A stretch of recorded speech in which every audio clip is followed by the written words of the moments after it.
ಬಂಧುಗಳೇ, ಮತ್ತೊಂದು ಸಾರಿ ನಾವು ಬ್ರಿಟಿಷರಿಗೆ ಗುಲಾಮರಾಗಲು ಹೊರಟಿದ್ದೀವಿ. ಇವತ್ತು ಇಸ್ರೇಲ್, ಅಮೇರಿಕಾ, ಇರಾನ್ ಮೇಲೆ ಯುದ್ಧ ಮಾಡ್ತಾ ಇದೆ. ಆದರೆ ನಾವು ಪೆಟ್ರೋಲ್ ಡೀಸೆಲ್ ಖರೀದಿ ಮಾಡೋಕ್ಕೆ ಅಮೇರಿಕಾದಂಥ ನಮಗೆ ಯಾವತ್ತೂ ಜೀವನದಲ್ಲಿ ಅವರು 100% ಸಪೋರ್ಟ್ ಮಾಡಿಲ್ಲ. ಆದರೆ ನಾವು ಅವರಿಂದ ಪರ್ಮಿಷನ್ ತಗೋಬೇಕಾಗಿದೆ. ಇದು ಎಷ್ಟೊಂದು ನಮ್ಮ ಸ್ವಾಭಿಮಾನಕ್ಕೆ, ಆತ್ಮಾಭಿಮಾನಕ್ಕೆ ಧಕ್ಕೆ ಆಗಿದೆ ಅಂದರೆ, ನಮ್ಮ ಪೂರ್ವಜರು ತಮ್ಮ ಜೀವನಗಳನ್ನು ಮುಡುಪಾಗಿಟ್ಟು, ತಮ್ಮ ಯೌವನವನ್ನು ಮುಡುಪಾಗಿಟ್ಟು ಈ ದೇಶನ ಸ್ವತಂತ್ರವಾಗಿ ಆಳೋದಕ್ಕೆ ನಮ್ಮ ಕೈಯಲ್ಲಿ ಕೊಟ್ಟೋದ್ರು. ಆದರೆ ನಮ್ಮ ಇವತ್ತಿನ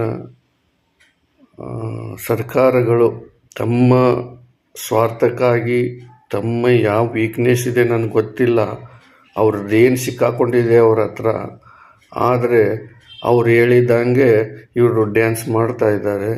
ಇದು ಬರುವಂಥ ದಿವಸಗಳಲ್ಲಿ ಒಳ್ಳೆ ಲಕ್ಷಣ ಅಲ್ಲ. ಯಾಕಂದರೆ ಇವತ್ತು ಒಂದಂತಾರೆ, ನಾಳೆ ಹಿಂಗಂತಾರೆ, ಹಂಗಂತಾರೆ.